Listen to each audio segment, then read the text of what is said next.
Welcome to Pleasant Valley Church. As you saw in the video, we're going to Panama again. Is that kind of cheesy? I'm sorry. It's just kind of, oh my gosh. It's just kind of embarrassing. But no, we are going to Panama again in 2018.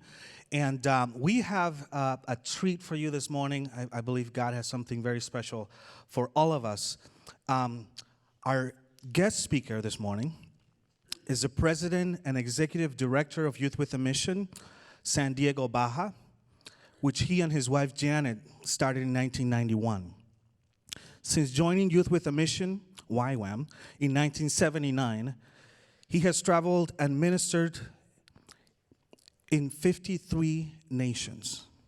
In 1990, he founded the Homes of Hope program in Baja, Mexico. This program has now been expanded to impact 21 nations, and more than 5,900 homes for needy families have been built, engaging 130,000 volunteers. And that's our PV team there with him in the middle there in the back. When we went to Panama on our first Homes of Hope project in the mountains of Panama, and it was just awesome. And he happened to be there with us, so that was awesome. The Homes of Hope story has been shared on CNN, a special edition of People magazine, and through many other media outlets. He's also passionate about young people, and I can attest to that. And in 1997, he founded Mission Adventures, a church-based youth outreach program. Currently, there are 36 different YWAM centers operating the Mission Adventures program around the world, with more than 118,000 youth having participated in the program. He also serves on many different YWAM international leadership teams. A Minnesota native, woo! He and his wife, Janet, live in San Diego, California, and have 3 children and 5 grandchildren. He was one of my all-time favorite teachers when I did my discipleship training school with YWAM some 21 years ago. A man of great faith and a servant of Jesus. We are honored and delighted to have him share with us this morning. So please help me welcome Sean Lambert. Come on, brother. Thank you, Sammy. Good morning.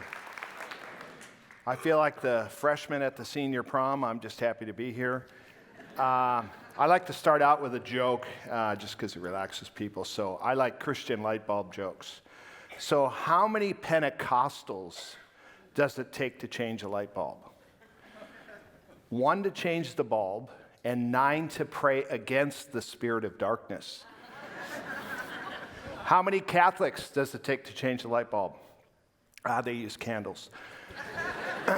How many youth leaders does it take to change a light bulb? Well, youth leaders aren't around long enough for the light bulb to burn out. I know it's painful. And my favorite, how many Lutherans does it take to change a light bulb? Change? Okay.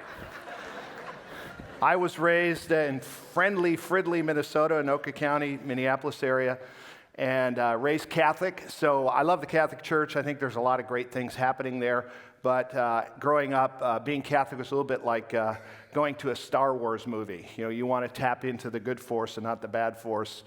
And when I was 16 years old, I got my first job as a bag boy at a grocery store. And a man named Dale, well, he's a man, fellow high school student named Dale Pedersen, invited me to a Bible study at a Lutheran church. And we sat on little carpet squares in this 100-year-old building. And they let me ask questions, and we had a little Bible study. And Dale got a new job that paid like $2 more doing phone surveys with farmers. And so he got me in as well, except my handwriting and spelling were pretty bad. In fact, I liked this girl when I was younger, and I put on my note to her, "You are a really nice grill." So I got fired from that job. It's the only job I ever, I was trying hard, but it just wasn't working out. And so I was unemployed. I was, 160 pounds, 6 feet too tall, not athletic, a very C-plus student, not a lot of friends, and they couldn't find somebody to be the camp counselor at a 6th grade camp. And so literally I was the last person they thought of. I'm dead serious. And so my job was to make sure they didn't burn the building down. So I get in there and I have no idea what I'm doing. In fact, they asked me to pray a blessing for dinner. And while I'm praying, I realized I have never prayed publicly. And I didn't know what to do, so I actually started preaching in my prayer. It went on for like 5 minutes. Finally, the youth leader said, okay, we got to eat, sit down, And then a couple nights later, I got inspired, and I think my leadership gifts were starting to kick in then. So I looked at these kids. I'm trying to bond with them, and I go, I got an idea. Let's run around the flagpole in our underwear, and we're going to call it the Undie 500. So I get all these kids in our dorm to run around the flagpole. Of course, I got in trouble for that. I had to do a 45-minute Bible study every day on the book of Colossians with these kids, and I'm like, what's a Bible study, right? I don't know anything, right? Well, I tell you what, by the end of the week, something happened in me. I remember driving home on the bus going, God, I don't know what you're going to do with my life, but whatever it is going to be involved in making a difference in people. And that started a journey of a desire to be used by God. And I want to encourage you this morning, that's not a bad place to start. For a lot of us, we're at different places in our walk with the Lord. But I think just having the willingness, having the desire to be used by God. And I heard a YWAM speaker. How many have heard of YWAM before? It's a complicated organization, right? Because no one can really say what it is. We have all these acronyms, right? So YWAM, if you don't know this by now, it's Young Women After Men is, and then Sammy will know this. After you join the staff, it's Youth Without Any Money, because we all have to raise our own support. And then, of course, the longer you're in it, it's You Will Attend Meetings. So we have lots of acronyms. Anyway, so I joined YWAM, and I had an encounter with the Lord in my DTS. And as Sammy said, we have a different teacher every week, and I was one of Sammy's teachers back in 1995? 96. And in my discipleship training school, my speaker was John Dawson. That had an impact on my life. And he just challenged us to do this. He said, go in your room tonight and ask God for his heart for the world. I go, okay.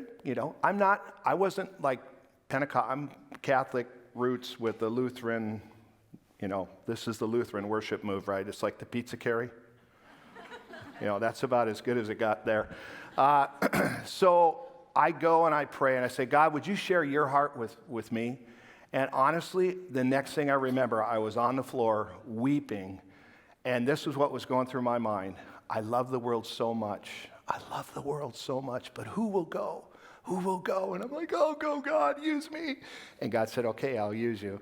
And so I ended up in Thailand Christmas Day 1979 working with refugees along the Thai-Cambodian border. Pol Pot had tried to kill 2.9 million of his own people. I think he did kill a couple million of his own people. And it was a horrific time in human history, a genocide equal to many of the other major genocides we've seen in our history as a bad human race at times. And I came back from that going, I am called to be a missionary. Got married and was on staff at YWAM-LA for about 12 years. And starting January 1990, I was a junior emerging leader in YWAM. So my director said, I was having my devotions, and God told me that Jesus needs an offering. Okay, Dave, what's it for? He goes, I don't know. We're going to take the offering, and then later we'll decide what it's for. And I go, Dave, you're going to do a lot better if you tell everybody what it's for and then take the offering. He goes, no, that's not what God spoke to me. We're going to take an offering, and then we'll give it to Jesus, put it in his hands, and see what he wants to do with it. So anyways, long story short, we take the offering, raise a couple $1,000s from 50 YWAM missionaries, and no one knows what to do with the money. And right about that time, I had been going back and forth between Los Angeles and Tijuana. And I originally went to Tijuana because my brother-in-law had 40 kids in his high school youth group, and they wanted to go somewhere that didn't require an airfare. And so I said, well, let's go to Mexico. It's right on 3 miles south of LA. And I didn't care about Tijuana. And then as soon as I got there, I started caring because God gave me his heart for the city. So it's the largest land border in the world as far as People crossing back and forth every day. I think it's 160,000 people every day cross back and forth between that border. And God gave me a heart for that city. And what's interesting about Tijuana and northern Baja, which makes it dynamic, is there are 700 foreign factories in that area, and the unemployment rate is really, really low, almost non-existent. In Chiapas, in Oaxaca, Mexico, it's 30% unemployment. So people are coming up to the borders to get work from the foreign factories. And so I met a guy named Sergio Gomez. He had a big gold tooth and big guns, and he was a former boxer. And he'd gotten saved when he was a teenager, and he was so poor, got kicked out of his house because he was a drug addict first before he got saved, and he was sleeping in his car and came to know the Lord, went to seminary, became a pastor, and one of the things he did was built homes for the poor. So I was riding around in his truck one day, and he starts telling me, oh, there's a really smart person. I go, they don't look so smart. Their house is a mess. And he goes, yeah, but they own their own land. And so I started a journey with Sergio looking at life through the eyes of the poor, which is very different than looking at it through my Minnesota eyes, right? And so he built homes for the poor, and we go visit some of the homes, and he'd tell me their story, and I'd start crying, and he'd start crying. It was just powerful. So all this is coming together. So after we take this offering for Jesus, I go back to our LA leader, and I say, I think I know what the money's for. It's for the poor. We're supposed to build a house. And everybody goes, that's it, that's it. I went to Mexico to do one house. I did not have a vision to do 6,000 homes for the poor in 21 different countries. And that's the interesting thing about obedience. Don't make it complicated. You know, I think sometimes in America, we want to franchise our obedience, meaning, well, if I can do it once, and then we can get 10 people to do it and 100 people, and, you know, we want to Subway franchise everything. And I think God's looking for just people who are willing to be obedient and not make it super complex. So I go there, I do the one house. At that point, I'd probably been to about 35 different nations, done all kinds of different ministry contexts and types of outreaches. I remember the second day thinking to myself, this is the funnest thing I've ever done in the whole time I've been a missionary. And for whatever reason, I don't know what my wife was thinking, she let me bring our 3.5-year-old daughter with me. So I'm literally, I don't even know what she did for 2 days, but I was building a house. That's what I knew. And so apparently she was playing with the neighbor kids. They lived in an old abandoned bus, and she had a connection with 2 of the daughters. And at the second day, she came over and she asked me a question that changed my life and ultimately brought me here to you guys this morning. She asked me a question and said, Daddy, are you going to build a house for the bus people too? This family living in an old abandoned bus. And that question haunted me in a good way, right? Changed my life. I had no tools. I had no money. I had nothing. But a little 3.5-year-old girl that had compassion. In fact, when she was little, she goes, Mom and Dad, I want to grow up and be rich. We thought, oh, you know, what if we're missionaries. Like, what are you thinking? She goes, and then she completed the sentence. She goes, so I can give more money away to poor people. Yeah, she's an amazing kid. All my kids are amazing, but I'm biased.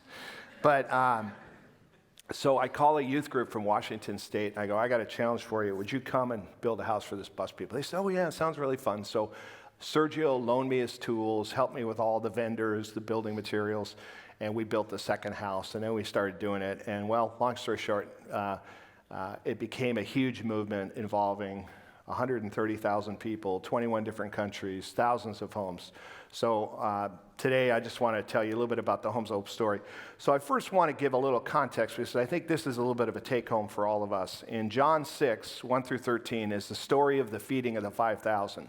This is a story of an offering to Jesus. And what we see here is that Jesus is doing ministry. People are following him. I was just in Israel a couple of weeks ago, probably right on the spot where Jesus fed the 5,000. And, you know, you think of it, there's no 7-Elevens, there's no Costco's, right? You're in the middle of nowhere. And Jesus says to the disciples, you give them something to eat. Now think about that question. In fact, Matthew West has a brand new song out, and it's this song about do something. And it's so it's kind of starts like this. God, I was watching the TV and I was looking at all the suffering and I'm going, God, why don't you do something? And the answer back is, I did. I created you. It's a great song. Do something now. Get it? Matthew West, right? So Jesus says to the disciples, you give them something to eat. There's a great little line in John. It says, Jesus said this to test them because he already had in mind what he wanted to do. Isn't that a great line? God already has a plan. He already knows what he'd like to do with your life. Are you available? And so what you get next is you get Philip, the church treasurer, right? Philip comes up and says, look, guys, let me tell you something. 8 months' wages would not be enough to feed everybody with a one bite, right? So let me tell you, this is my wallet. And I've learned this through almost 40 years of full-time ministry. If you ask your wallet what to do, let me tell you, this is what it says. No, don't, you can't, don't do it, right? So don't ask your wallet. It says the same thing every time. Ask God what you should do. And so Philip, he pulls out the calculator. And then, I don't know if there's sarcasm in the Bible, but 2 of the other disciples bring forward a boy, a willing volunteer with some bread and fish. Hey, Jesus, you want us to feed him? Here's a kid, maybe he can help, right? Like, I don't know if there's sarcasm, but that might be a moment where it shows up, right? And so Jesus takes the offering, and this is the coolest part. You know, the truth is there's not enough money in this room to change the world, right? But if we take our lives and our resources, in fact, you know the one verse, love God with all your heart, soul, mind, and strength. You ever think about that? Because it's translated strength in the English Bible. You go, I'm going to love God with all my strength. That's not what it means. Actually, the better word to translate is love God with all your heart, soul, mind, and your resources. How do you love God with your resources? How do you love God with your time? And so Jesus took the little offering and he blessed it. And I'm telling you, we have lost the art of the real meaning of impartation of blessing. And I think God is just waiting, desperately looking for someone to be an offering to Jesus, to take the little bread and fish that's never going to be enough. And he says, I want to bless that and blow your mind with what I can do. And then we see that there's an impact into the multitudes. So God is looking for improbable volunteers. God takes our offerings and he receives them with thanksgiving. He blesses them. And then the fruit of our obedience is an impact into the multitudes. So if you go to the slide that says Kingdom Perspective Summary, this is what I've realized. There's always an impossible task. God is looking for willing volunteers. We place our offerings into the hands of Jesus to be blessed, and then there's an impact into the multitudes. It's really the story of my life. It's the story of Joseph. He's 17 years old. He's a cocky teenager. Hey, brothers, you're all going to bow down before me. Oh, yeah, really? They throw him a blanket party. You guys know what a blanket party is? Put a blanket over somebody and beat the cheese out of them. They sell him to Egypt, and you know what? God had his hand on Joseph. God had his hand on David. You can go through all of these famous Bible characters. Every one of them was an improbable volunteer, offering what they had. Lives blessed by God with an impact into the multitude. So much so, I love Genesis, I think 50:52. Joseph said, well, you guys, you meant it for evil, but God used it for the good, for the saving of many lives. And I think it's really important. I love the idea of the one. When I started doing Homes of Hope, you know what got me to the many is the one. And we'll go to the, it matters to this one. So Luke 15, it's kind of interesting because Jesus goes through 3 ones. The lost sheep, there were 99 with him. There was one missing. The lost coin, 10 coins, one missing. The lost son. You know what? The one gives meaning to the many. So I'm on American Airlines. If you go to the, it matters to this one slide. I don't know what happened to. That's not it. Anyways, I'm on American Airlines. That's my second home. I'm a rock star on American Airlines. They often say the only people that can make the high levels of the airlines are millionaires and missionaries.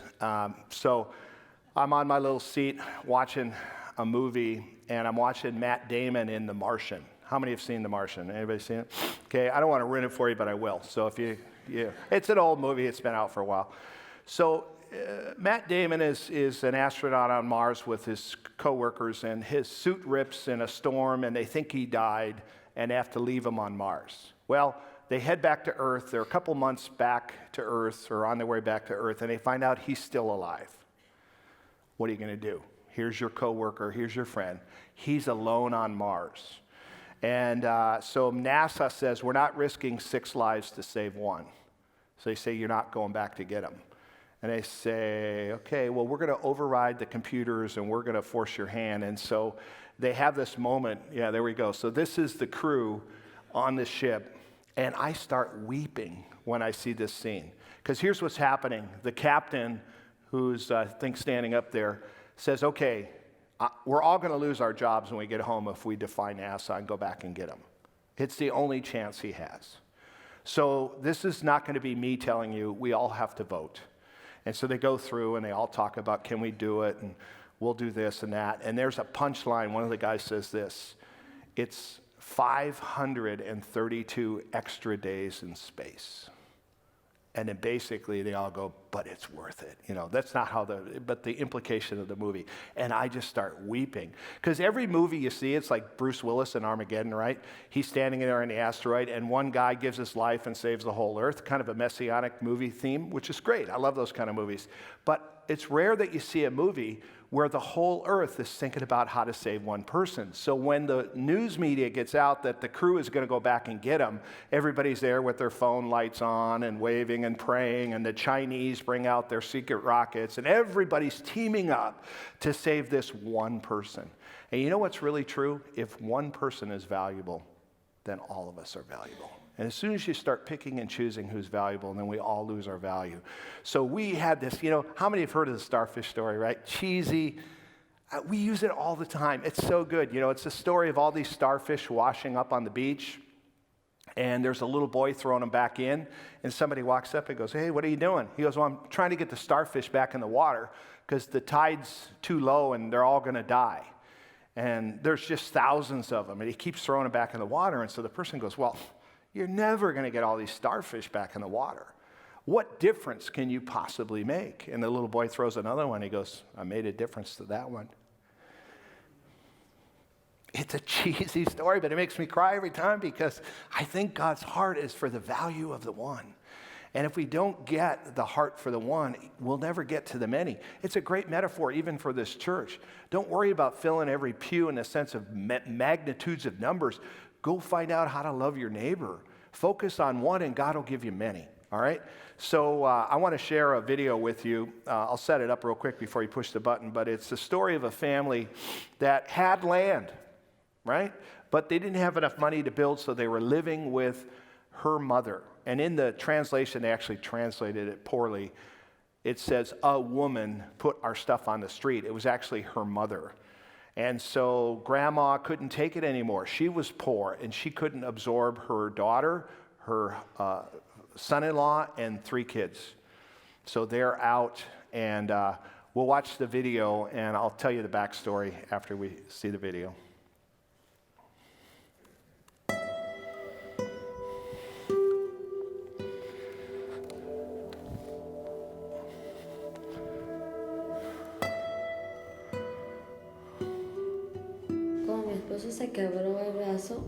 We were living with this woman. She got mad at us and got all of our stuff, and she threw it all out on the street. Everyone was watching us, and I was even pregnant, and we did not have anywhere to go. My husband said, we need to leave. Let's go to our property. I remember the first night when we arrived. We did not have anything. It was cold and wet, and it was very windy, and everything got wet, including us. All we could do was hug each other.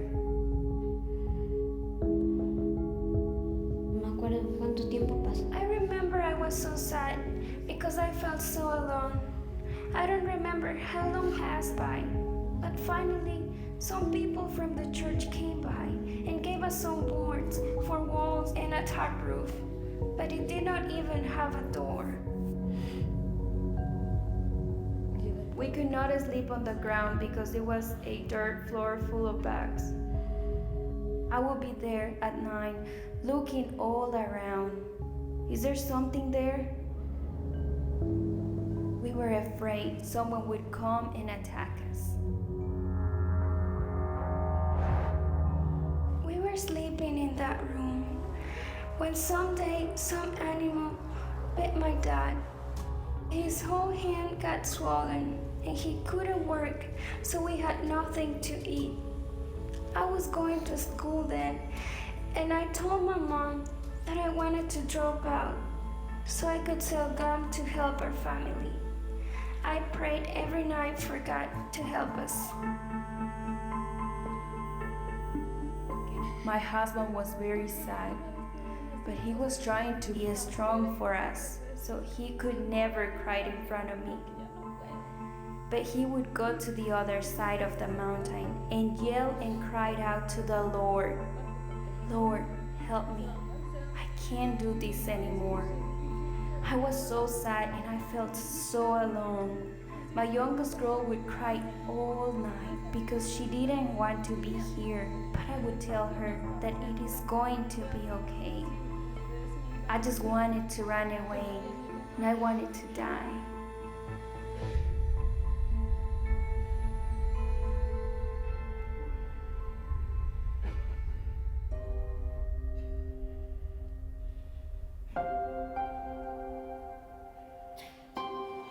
Finally, when I went to Wordwide to ask them for help, I explained to them the situation that we were living in.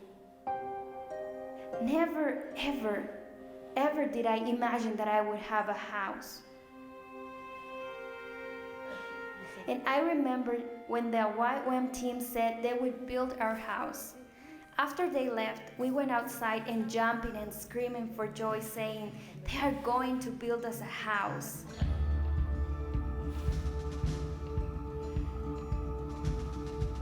I was so happy, and I just started yelling like a crazy person. I was so excited that I could not wait, and I could not even sleep. I just wanted the day to come. The first day of the build, everyone worked with so much joy, was so happy to help. My girls helped paint, and I remember that my youngest was covered in paint. She painted herself instead of the walls. Wordwide treated me so well. They treated me as if I was a part of their family. It was then that I realized that I'm not alone anymore. My faith grew a lot because God answered our prayers and blessed us in a huge way. It is as if we were down in a hole and they pulled us out of the hole. When they were finally done building and they passed the keys around to every member of the team and then they gave them to me, I could not even believe it. I felt something I would never felt before. These were my keys to my house.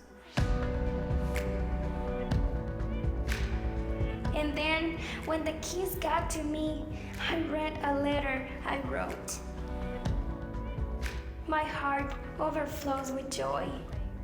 Although I have not had what other little girls have had, I know this house is forever.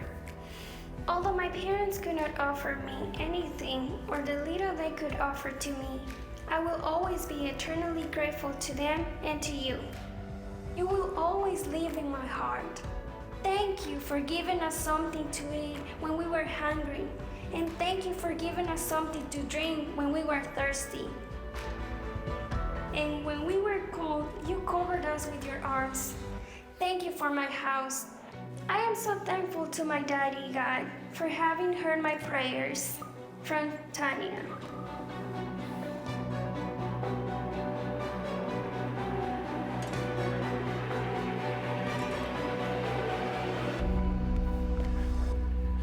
The interesting thing about Tanya is she was going to go sell gum or do other small jobs to help her family with money, and her mom said, "No, don't drop out of school." A couple of months later, they got a home of hope. She could actually do homework on a table with a light. Sounds simple, but it was life-changing. 6 months later, Tanya graduated first in her class because she had an opportunity to have a home to go back to. And some of us have to think about these things, and one of the things I've thought about is, kind of what do you owe the poor? I used to love Extreme Home Makeover until it got kind of excessive, where they gave every teenager a brand new Ford Explorer. And I'm thinking, okay, you're ruining these guys now. But what we do is we answer the question this way.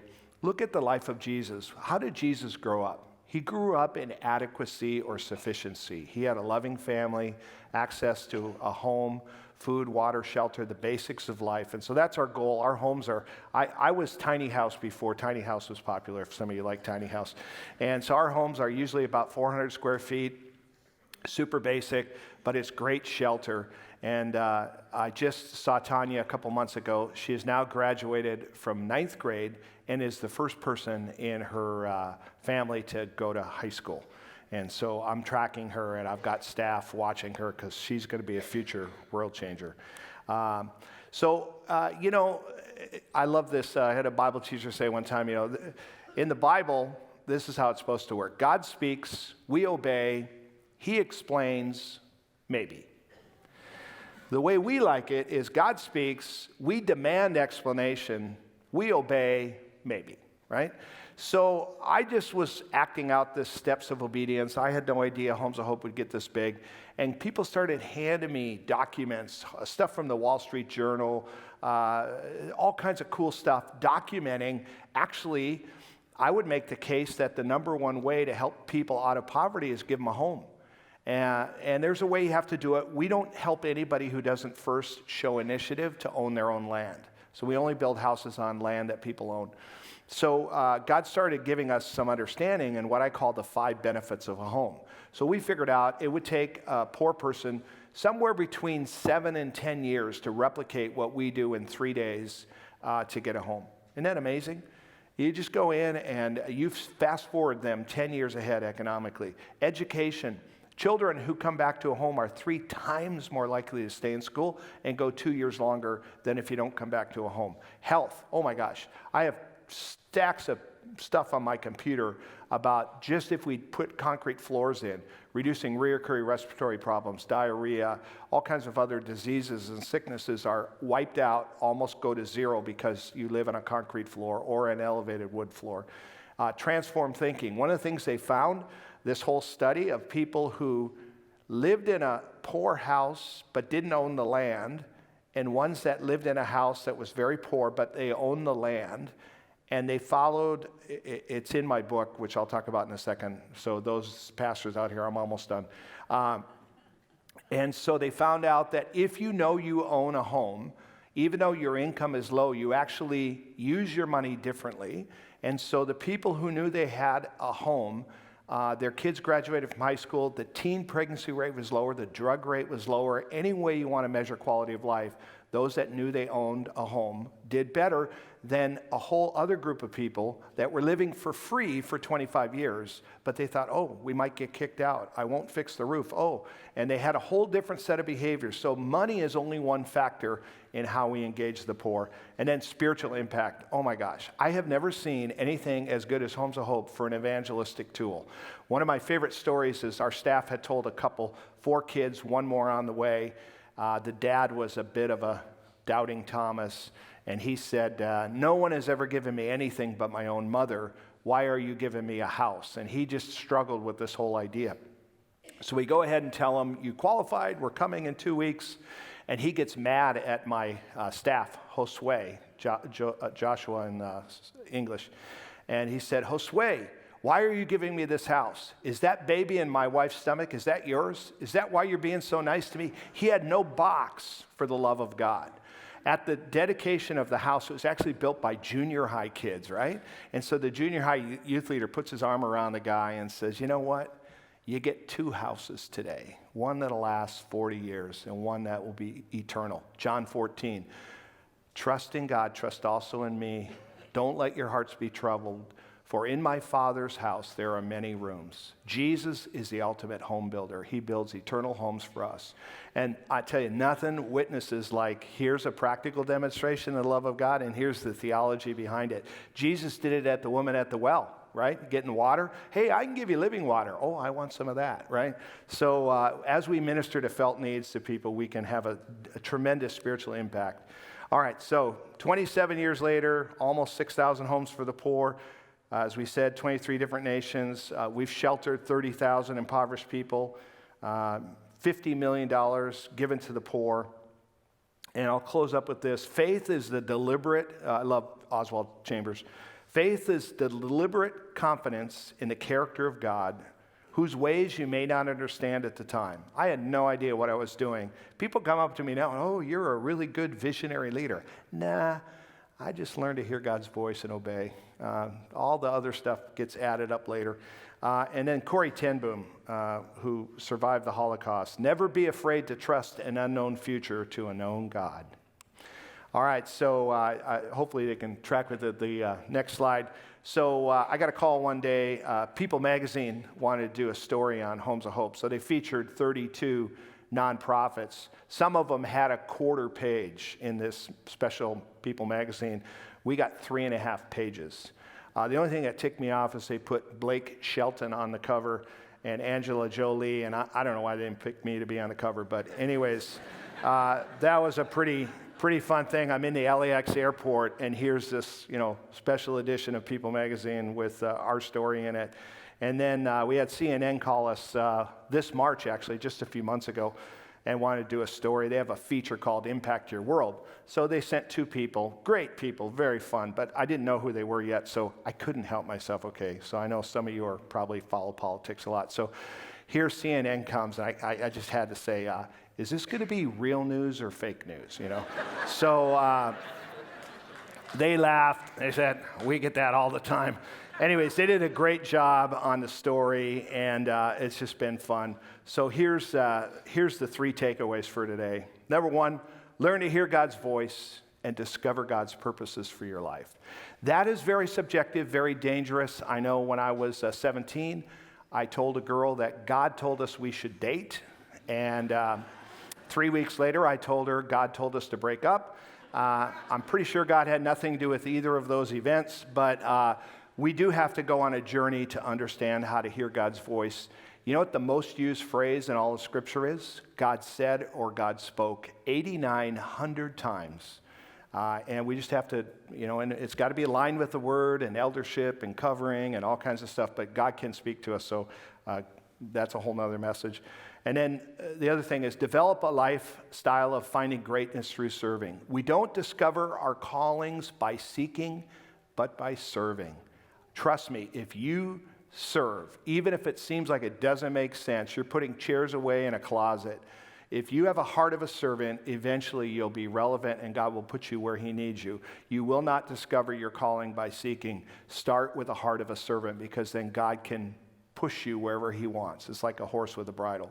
And then the last one is discover the joy of fulfillment, living a life of giving. Jesus said it's more blessed to give than receive. Let me tell you too another way. Only what you give to is what you get to keep.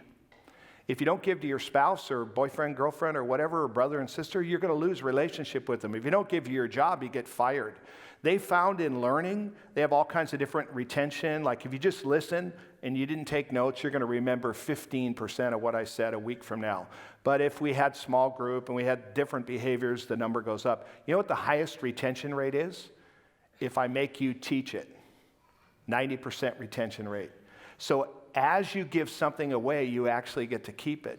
That it's more blessed to give than it is receive is one of the greatest principles of life that is far bigger than just check writing. So those are my 3 takeaways. So you'll see in the back, you probably saw it when you came in, the Homes of Hope book. It's a hardcover book, 30 color photos in it. It retails on Amazon for $23.99. But I have a joke. You know why God made the Gentiles? Somebody had to pay retail. So you're not going to have to pay retail. We've discounted it 33% down to $15.95. So if you'd like to get a book, it's such a great book. I know I'm biased, but I have people commenting. I've read it twice. I had to take notes while I was reading it. And there's 3 goals I had in writing the book. Amplify the voice of the poor. So we tell stories of the poor. Talk about what it means to obey the idea of what it means to love your neighbor, and then the joy of giving. So we tell some of the stories of groups that have come through. And it's just a really fun read. All the chapters are 12 pages, so it's really short. It's story form, so those of you who aren't big readers, you'll like it. And I will be in the back shaking hands. We got a couple volunteers to take money. I went ahead and signed all the books, and it's on the title page, so every book is signed. And again, on behalf of I guess myself, I want to thank Sammy and the pastoral staff for including me. And can I pray a blessing over you guys as we head out this morning? And I'm sure there's other things. Lord, thank you so much for this church, that they have a heart to figure out what it means to love their neighbor right here in this area of Minnesota, and also in the nations. And I pray you continue to have your hand of blessing upon this church as they continue to discover what it means to fulfill the Great Commission, to go and make disciples. And I pray a blessing over them in Jesus' name. Amen.